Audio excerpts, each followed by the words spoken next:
Good afternoon, everybody, and thank you for joining today. Before I start, I just would like to ask you to quickly tell me in the chat if you can hear me well and see.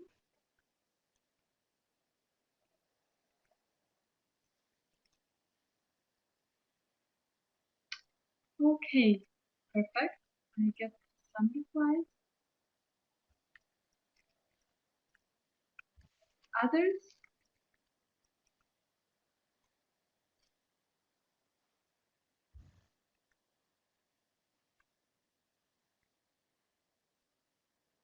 All right, excellent.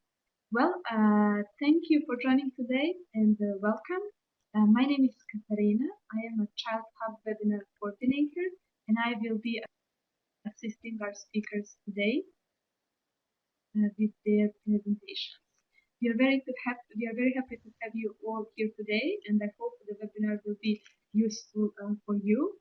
We will be talking about the integration of victims of trafficking, a roadmap for professionals that was developed as part of the TREM project.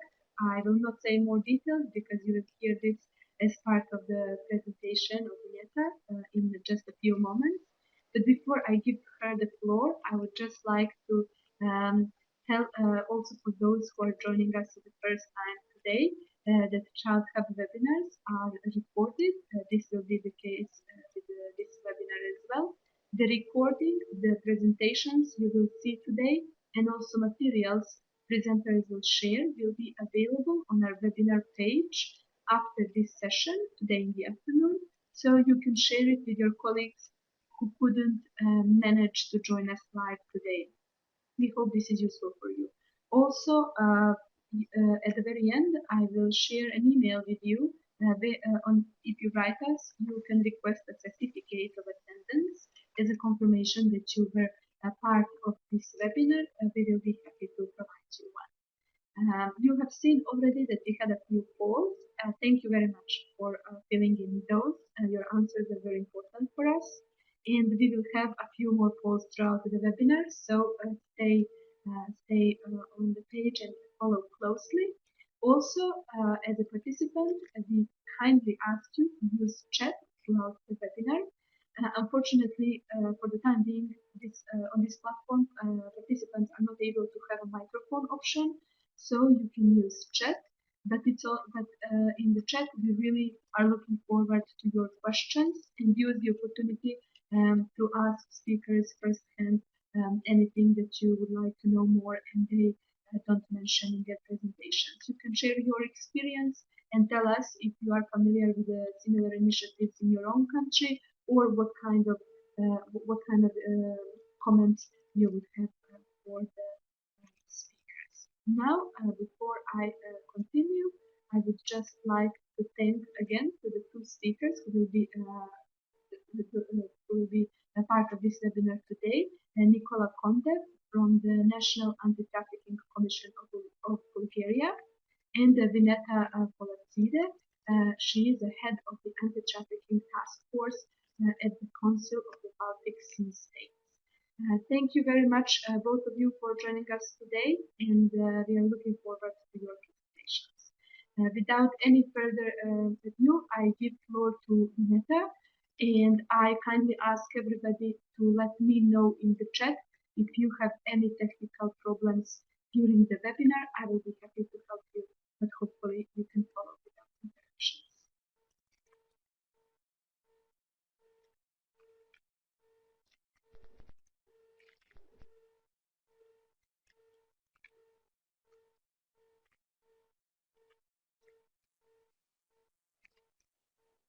Hello everyone, I hope you can hear me well. It's my first experience in webinar, so please excuse me if I'm doing something wrong because it's weird to talk to yourself or to computer screen, but I'll try my best.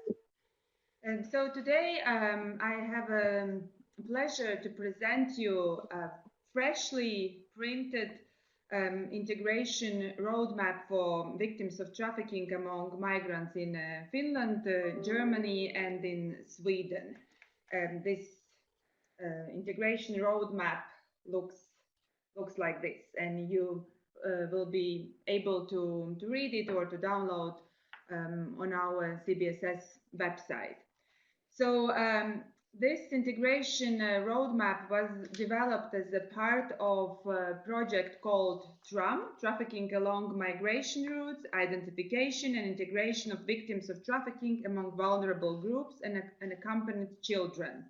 It's a transnational project which was led by the ICMPD, International Center for Migration Policy Development, and the Council of the Baltic Sea was one of the project partners, along with Greek National Center for Social Solidarity, La Strada International, Bulgarian National Commission to Combat Trafficking in Human Beings, and Terra des Hommes.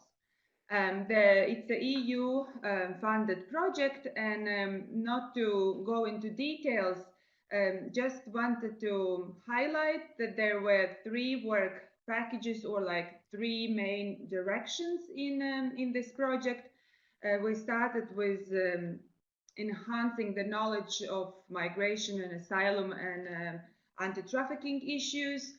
The interviews were carried out with various stakeholders. An assessment study was developed, looking particularly on risk of exploitation and trafficking among vulnerable migrants, gaps and needs analysis of stakeholders, and also on integration of trafficked people. So the outcome of this assessment carried out was this report. It's available on ICMPD website, Trafficking Along Migration Routes to Europe, Bridging the Gap Between Migration, Asylum and Anti-trafficking. Second work package was focused on strengthening the capacity of relevant stakeholders. This webinar is a part of this work package. Also, the new e-learning module was developed, but I will talk particularly about the work package 3. The aim of this work package was to look and to improve integration of vulnerable migrants at the local level, and to develop this model strategic plans for integration. One of the outcomes of the assessment study was that there is lack of knowledge and information, and there are serious gaps when we are talking about integration of vulnerable migrants. So this issue is very much under researched.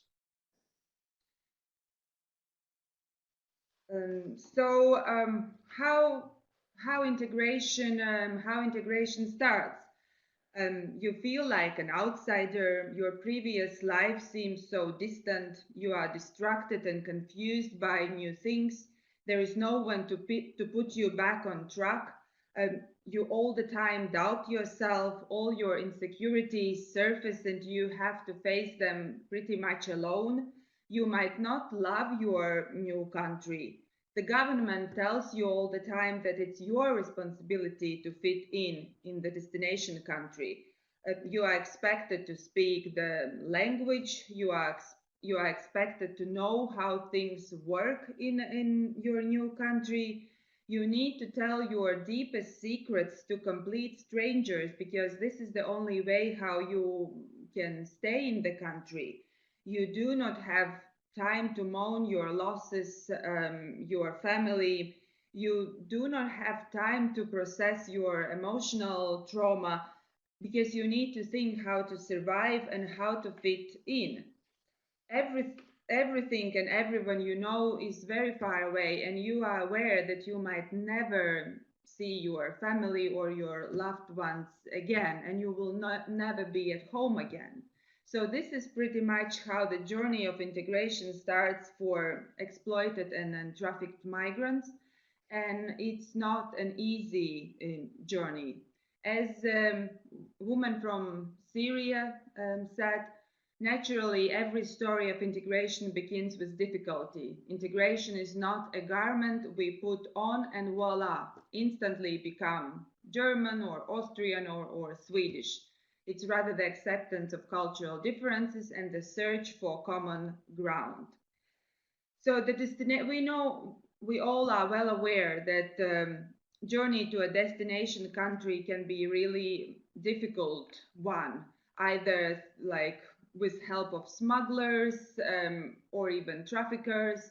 So we know about that. But then what helps migrants to survive this very difficult journey is this idea about the ideal country they will arrive and life will be so beautiful, they will be assisted, they will be helped, and then they hit very often the wall, and they realize once they arrive that they need to embark now on a completely new journey, and it's not gonna be easy journey at all, and this is a road of integration.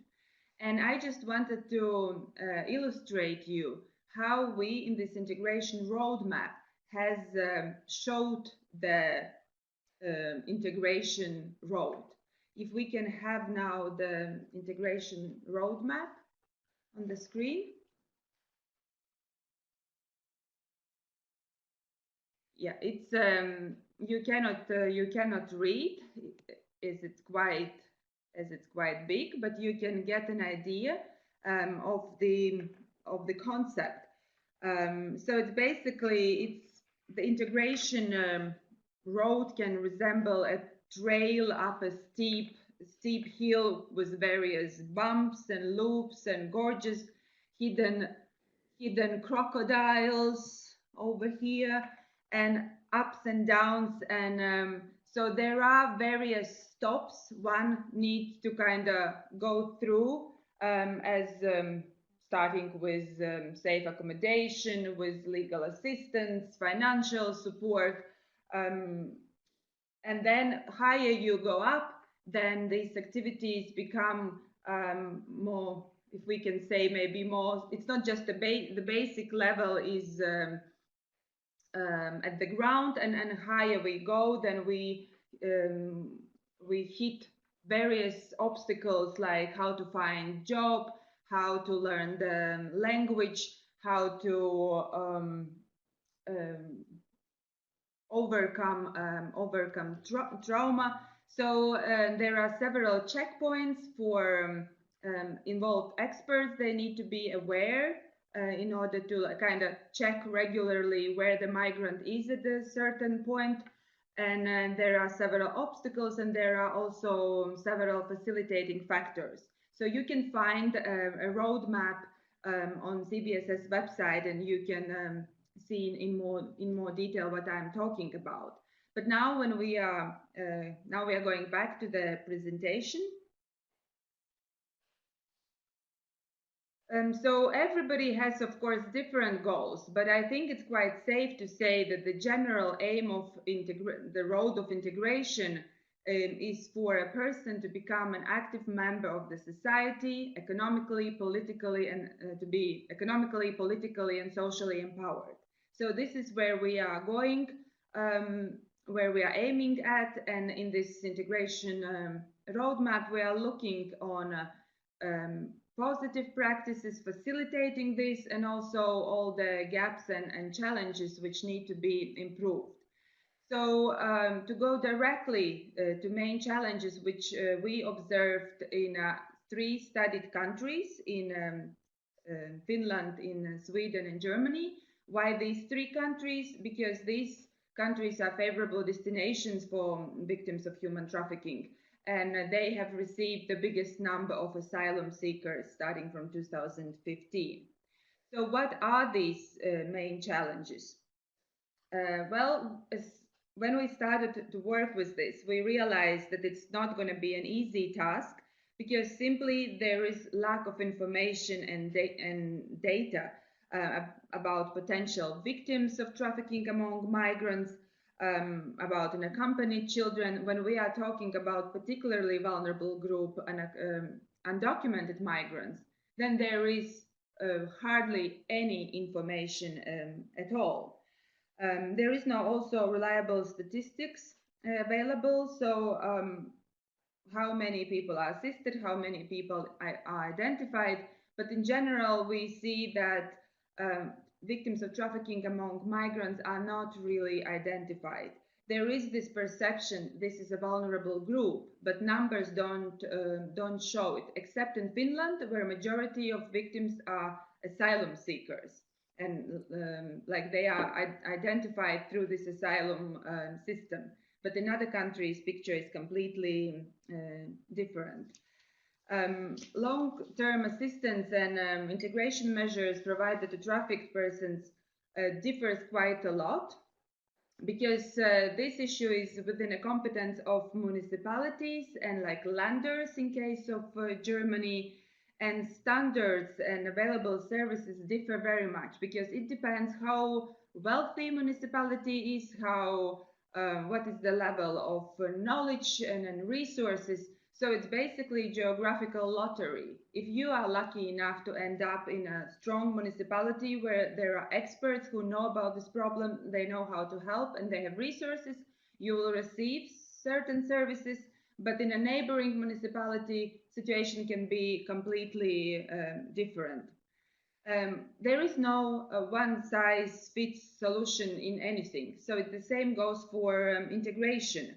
Various groups have various needs, but what we observe that integration services are targeting migrants in general, but there is hardly anything available for victims of trafficking, who, due to their vulnerability and experienced trauma, might need special approaches. They might need longer term and more flexible integration pathways. So this is really lacking. And there are also various levels of integration services. For example, long-term assistance, like in Germany and in Sweden, are available or depend on willingness to cooperate with police. So if there is no case, there is no investigation, there is no assistance, and forget about integration. And so we put a pressure on victim to make sure that you are exploited in the country of destination, because it doesn't count if you are exploited during your journey or in the country of origin, then the case cannot be really initiated. So you need to make sure also that you exploited bad enough that it qualifies as human trafficking. And in the meantime, you need to make sure that you can prove it. So can you imagine the pressure these vulnerable migrants have if they would like to be, for them to receive assistance they are entitled to? Before we now move forward, I would like to ask you, because there are debates. Maybe it's actually approach we should take. That there shouldn't be any specific services for victims of trafficking. We don't need kind of to identify them. They just should be a part of like any services for migrants. Or you think still this is a particular group and there should be specific services for victims of trafficking. If you could now all kind of think a few seconds about this and just express your thoughts on this issue and vote.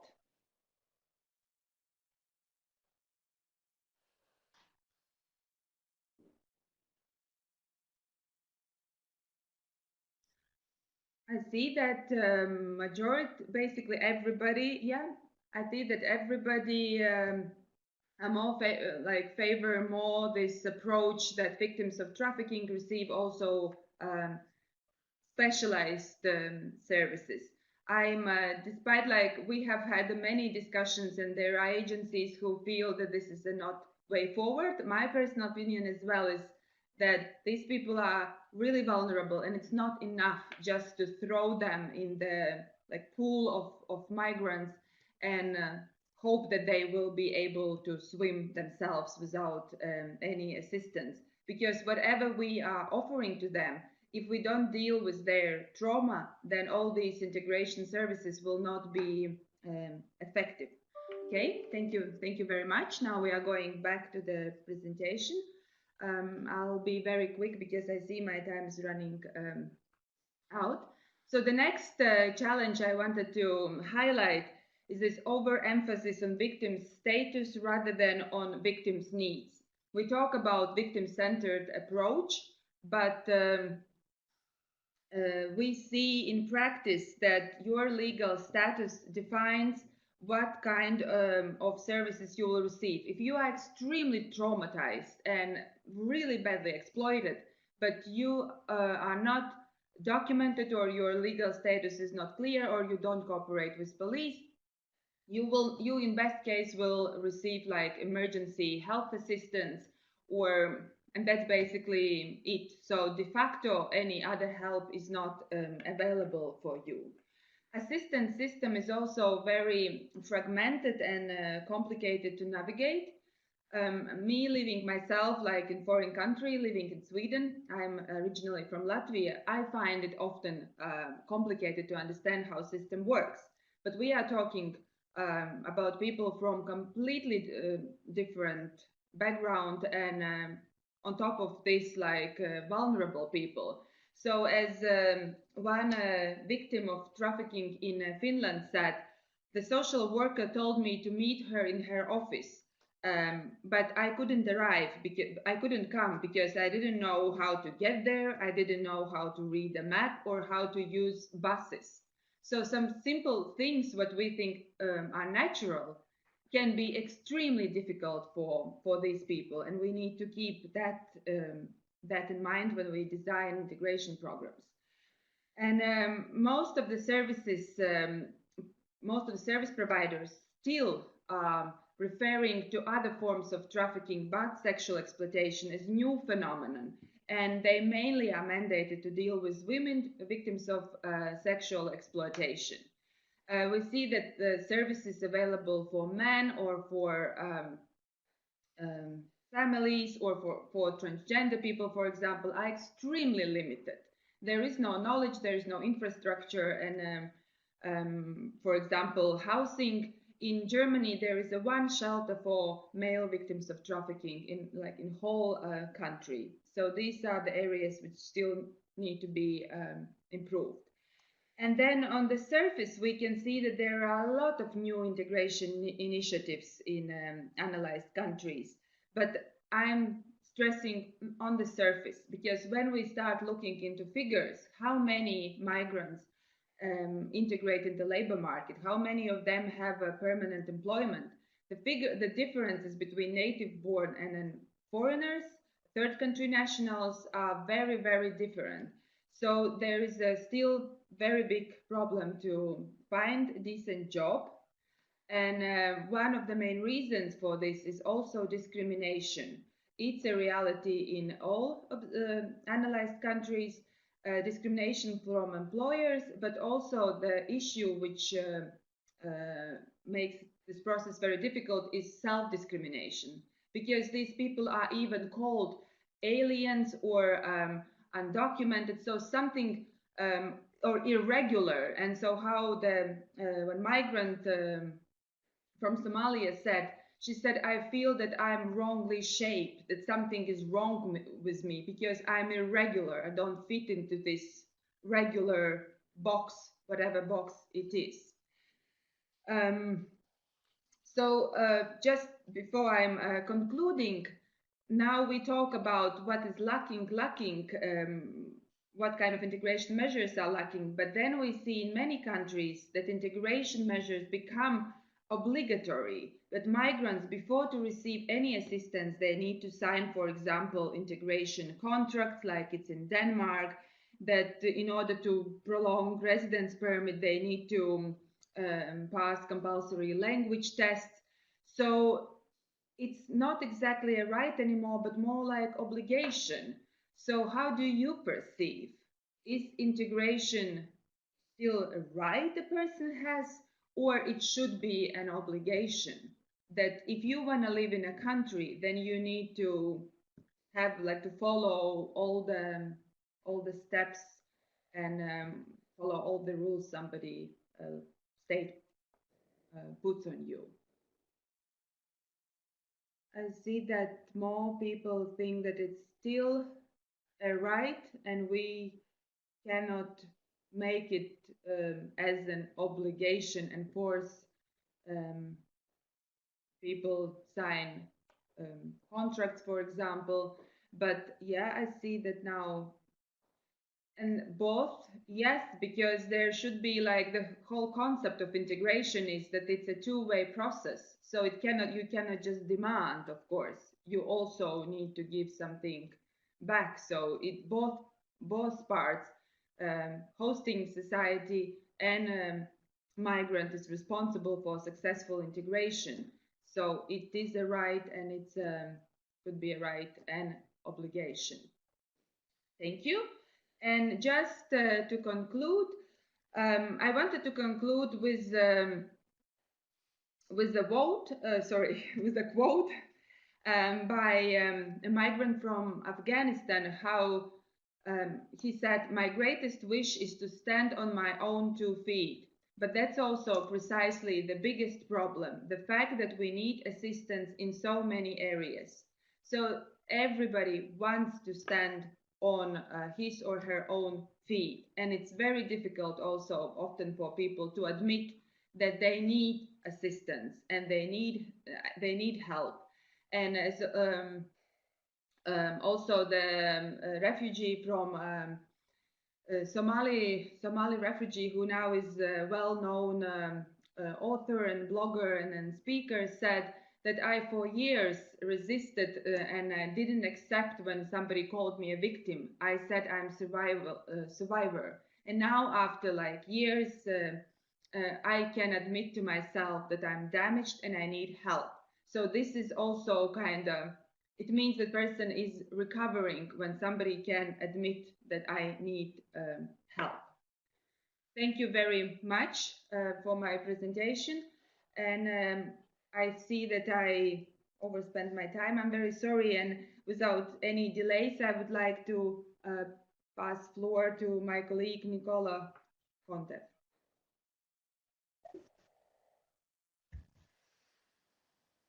Well, thank you, Vineta. Thank you for the introduction and for your wonderful presentation.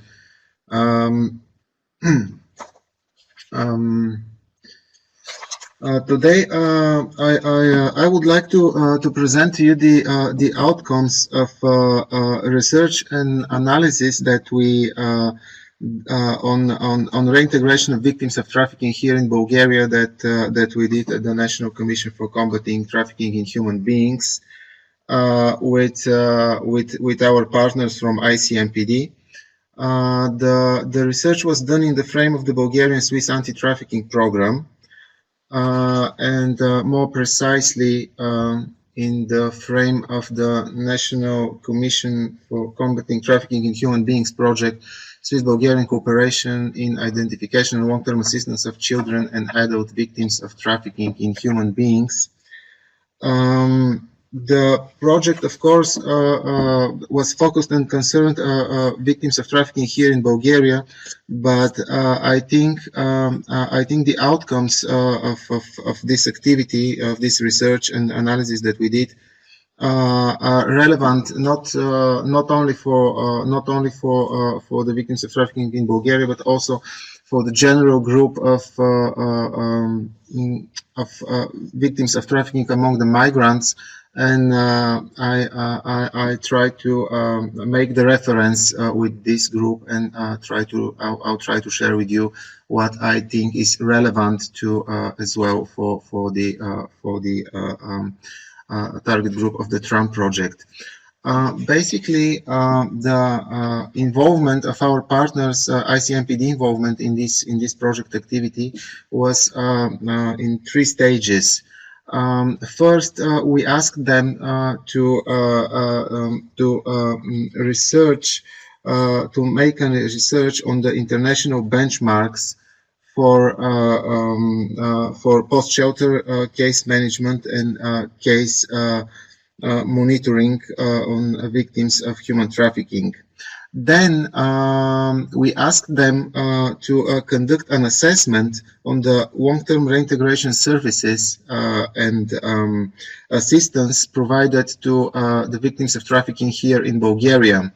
And finally, at the third stage of this exercise, we actually asked them to make policy recommendations that are based on the overlap of the benchmarking exercise and the assessment of the current situation in Bulgaria. Today I will try to share with you what I think is relevant to not only to Bulgarian context, but to the wider European context and to the context of the group of victims of trafficking among the migrants and the asylum seekers.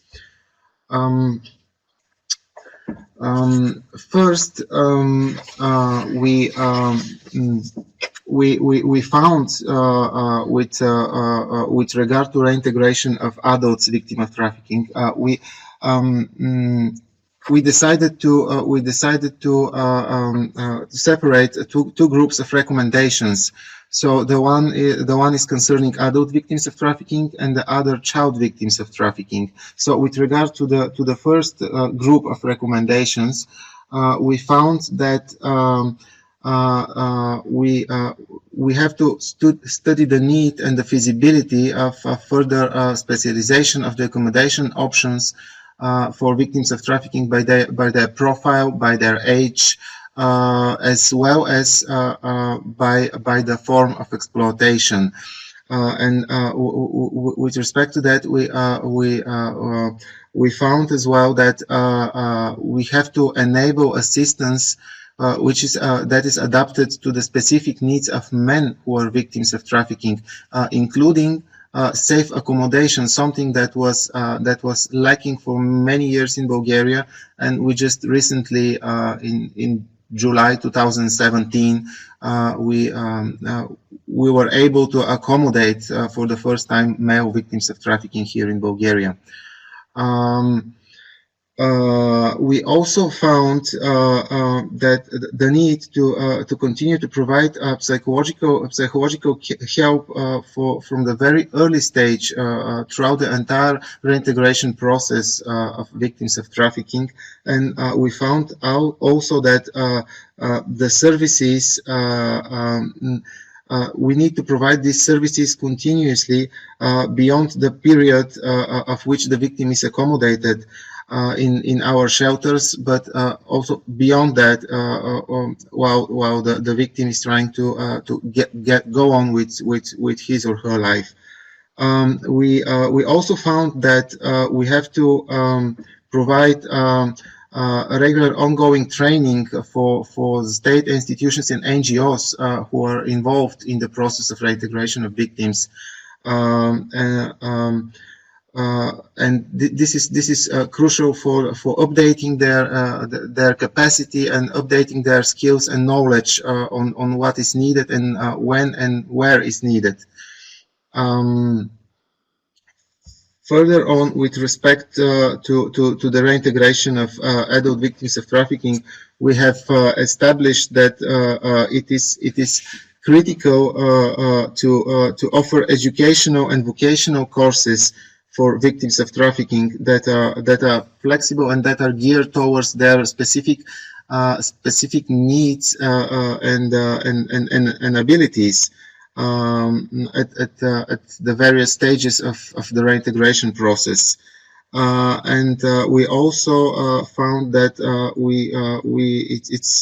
it's crucial to prioritize the economic reintegration of victims of trafficking in the programming and other projects, to include these activities in order to secure employment for the victims of trafficking, depending on their skills and abilities.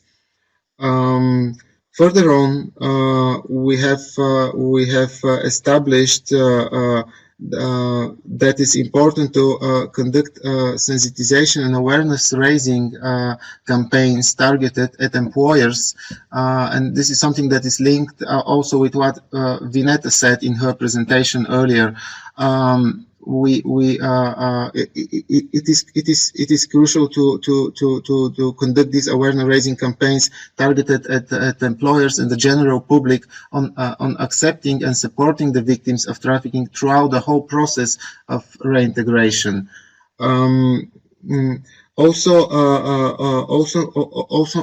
we found that is also very important is to work proactively with the employers in order for them to hire victims of trafficking and to give them jobs. Because sometimes employers are reluctant to dip into this pool of labor force, and especially lately, as the unemployment rates are falling down, we have found that there is really an opportunity here when we talk to the employers and explain to them the specific situation in which victims of trafficking find themselves. Then the employers are more likely to hire these people. You should be able to if you click on the links below the presentation, there you can actually download the full text of the documents regarding the policy briefs on reintegration of adults victims of trafficking and the reintegration of child victims of trafficking. You're very welcome to do this, and the link will lead you to the ICMPD's website, where you can find the full text of the both documents. We have separated the recommendations with regard to child victims of trafficking, because these are more specific and have to take into account the special situation in which the child victims of trafficking are. With regard to the reintegration of child victims of trafficking, we found that it is essential to use the existing services to provide support for the child victim also in the period after they leave the crisis center or the accommodation facilities they are accommodated. We also think that is very important for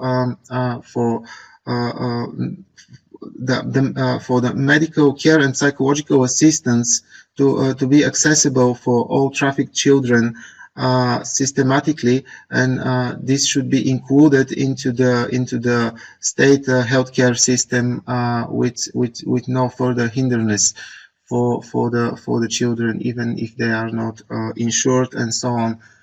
If they are not usually entitled to any healthcare, this should be made available, especially with regard to child victims of trafficking, because they are in such a position that they really need this psychological help and other medical assistance. We also think that it is absolutely critical to provide a support package, including financial support for child victims of trafficking after they turn 18, in order to avoid the risk of relapse into the trafficking again, because what we have found out is that without such support, including financial, it is very hard for the child victims of trafficking to stay away from situations which contain high risk of relapse into trafficking. We also found out that it is very important to mainstream the practice of forming multidisciplinary teams around each case of child trafficking, and to organize regular face-to-face meetings and a clear division of assignments and tasks into these teams. This is an experience we had in the Bulgarian Swiss anti-trafficking program, and we found it a very good practice that we should promote and share with our colleagues. Moreover, we found out that we should treat cases of child trafficking as a family issues where possible, and work with the entire family over long term in order to ensure successful reintegration of the trafficked child. In this respect, we found out also that it will be a good idea to expand the guardianship possibilities for child victims of trafficking whose parents are involved into the trafficking of their child. It is not always in the best interest of the child to stay with the family, especially in cases where family members are involved in trafficking. In such cases, we found out that it's better to consider extended guardianship options for these children instead of bringing them back to their families.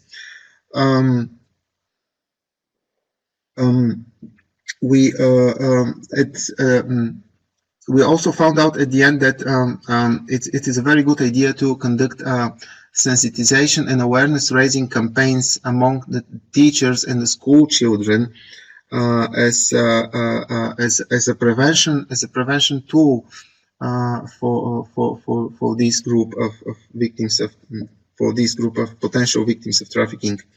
And also to provide specialized training to caseworkers at the child protection institutions on child trafficking and custody issues.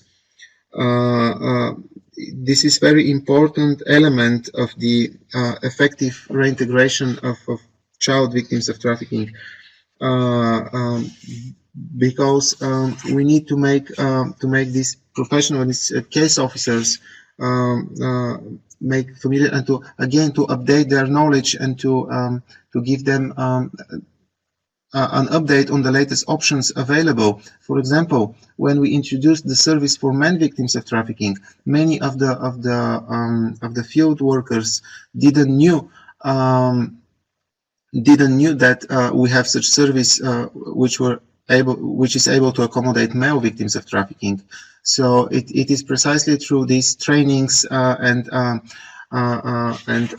seminars at which we organize for field officers, for professionals, that we promote our services and to promote the possibilities.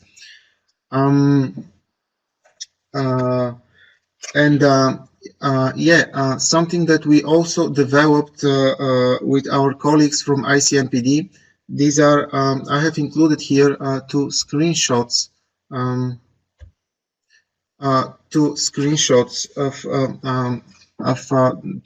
we have devised two tools for reintegration monitoring of victims of trafficking. The first is a case follow-up form in the period of social inclusion that we use for case monitoring of reintegration progress of victims of trafficking.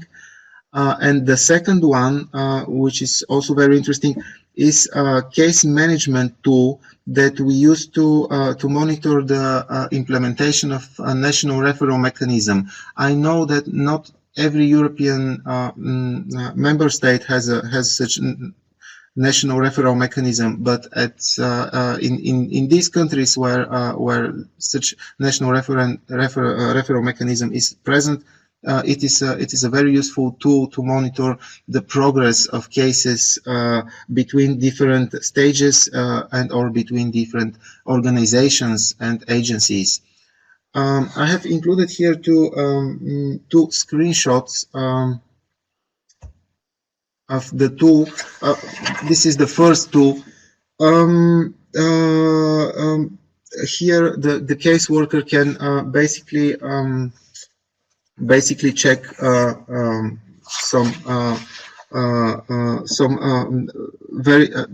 this tool is not very long. It's if fully filled in, it should be no more than 5 pages. So the tool is aims at to give information about which service was used by the victim, for how long, for what period. There are different options in that the caseworker can actually check if in case of a foreign nationals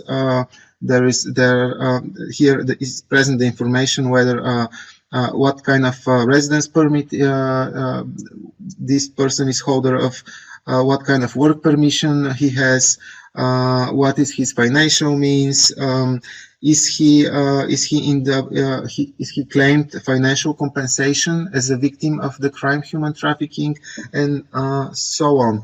So this is a useful tool for monitoring the case. And the second tool, the second tool is a bit longer one. This one is if duly filled in and completely, it can be up to 30 pages. This one aims to monitor the progress of the case throughout the different steps in the national referral mechanism, which means who identified actually if it looks like a small booklet or something like this. Um, um, it contains information on who did the identification of this victim, at what stage, what is the risk assessment of the victim, what definition of immediate needs of the victim. Crisis intervention. What type of crisis intervention was done to the victim? When? By whom?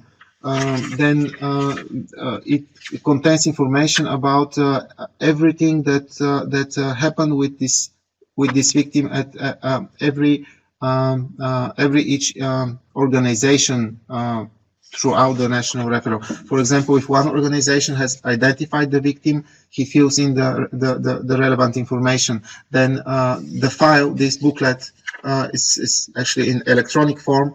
This booklet goes with the victim to the next organization, which provides accommodation.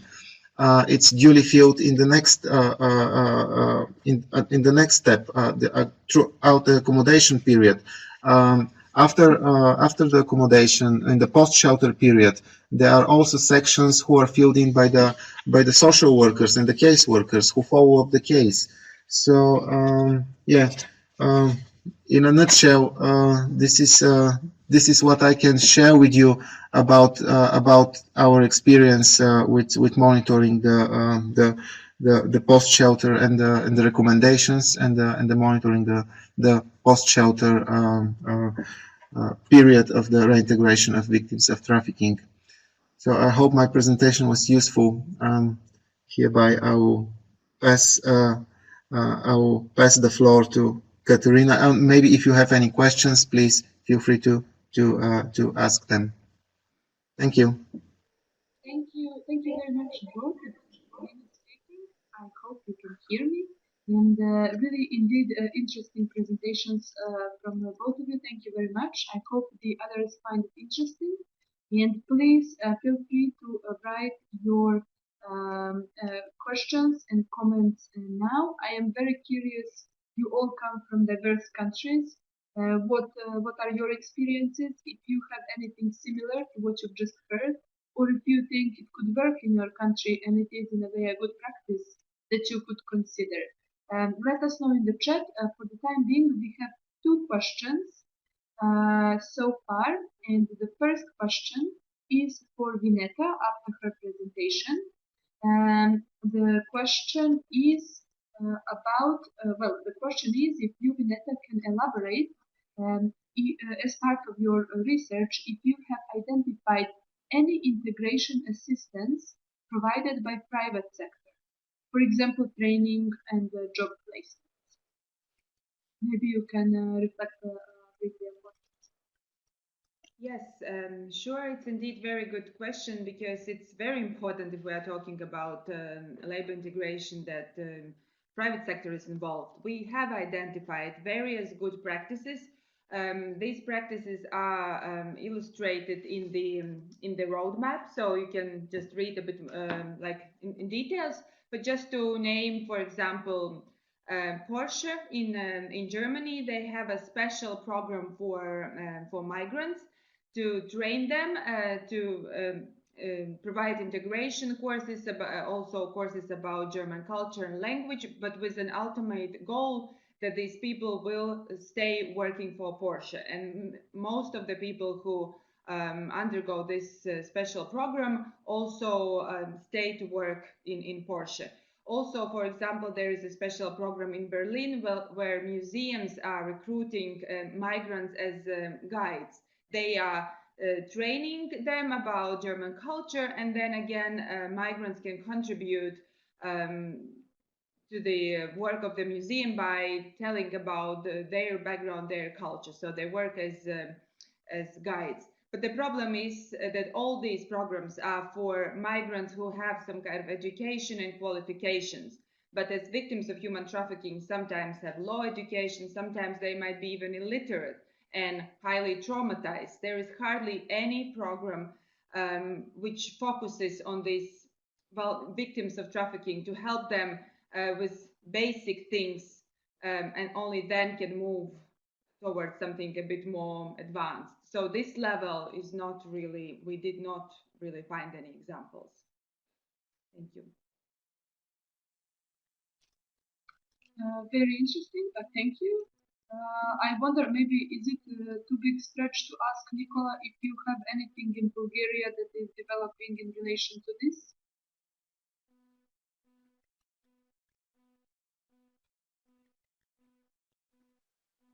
I'm sorry, my mic was down. Yes, no, I don't think I can share any relevant experience to this topic. But I see there is a question. There is a question to me in the chat. Maybe I should take the opportunity to answer this question, if you don't mind.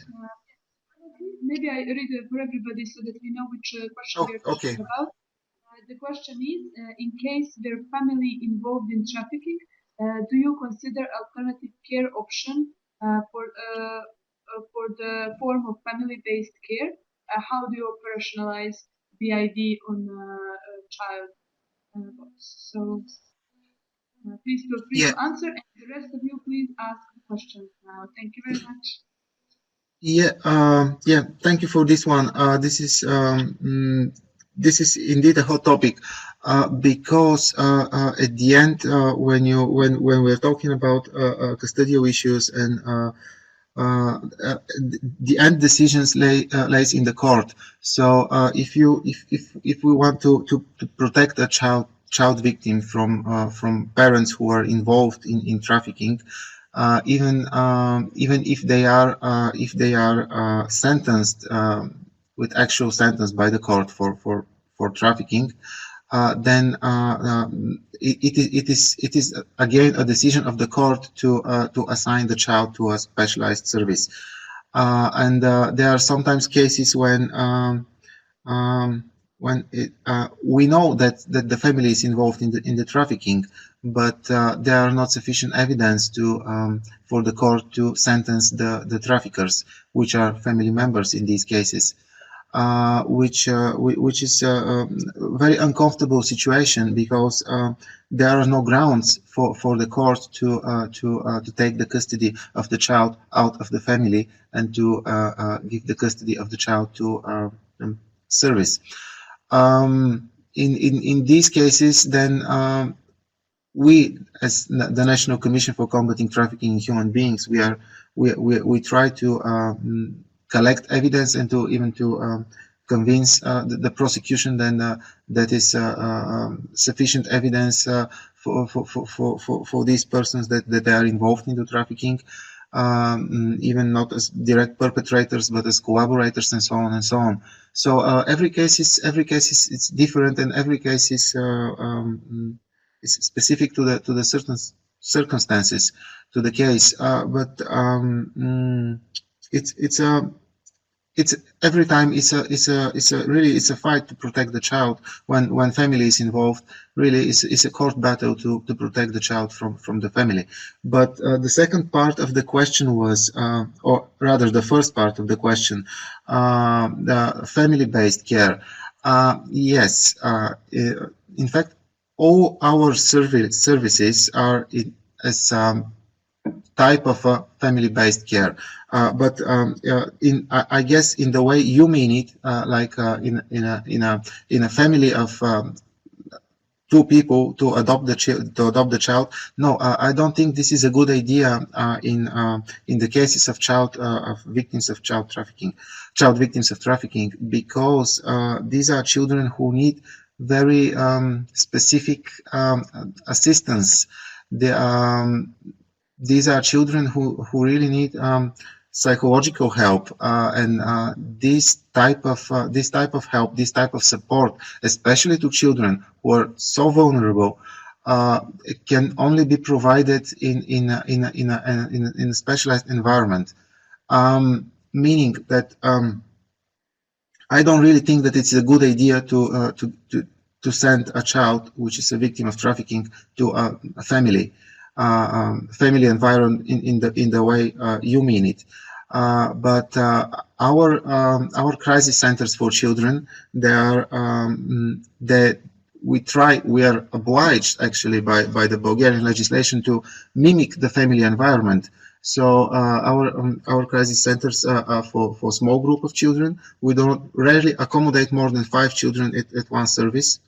So this reassembles more or less family environment, and the people who work there, we are trying to, the social workers, they are trying to reassemble as much as they can the family environment. So I hope I've managed to answer the question. And Perfect. Thank you very much. We still have a few more minutes before we finish. So there is one question on prevention, and I think it's also for you, Nicola. The question goes, prevention is equally important to prevent trafficking victims. What is your practice in this regard, especially from the government side of the source and destination country? Yeah. We don't have any means to conduct prevention campaigns in the source and destination countries. Yeah, which is a problem. This is something that is needed. What we can do and what we do is we conduct prevention campaigns in the asylum centers of the State Agency for Refugees. And we work with NGOs and other organizations who are working with asylum seekers and migrants in Bulgaria. So we are trying to reach to these people through the number of NGOs who are conducting these campaigns for us, and as well we are trying to do ourselves such campaigns in the asylum centers in Bulgaria. I have been personally involved in these campaigns, and I can say it's a very interesting experience. And I'm looking forward for our next campaign. Just one more thing. With regard to the prevention should be something that is done regularly.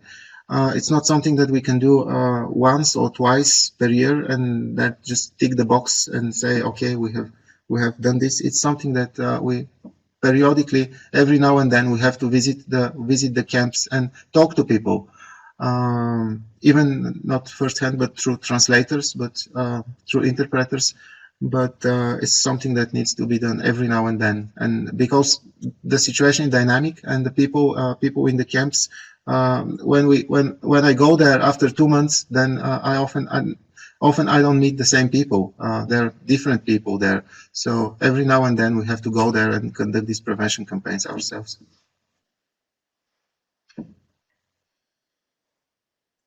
Hope this was useful. Thank you very much. It was certainly useful for me to listen about all your experiences, despite I know quite a few information about the TREM project. But it's excellent work that you've been doing, and I hope others agree.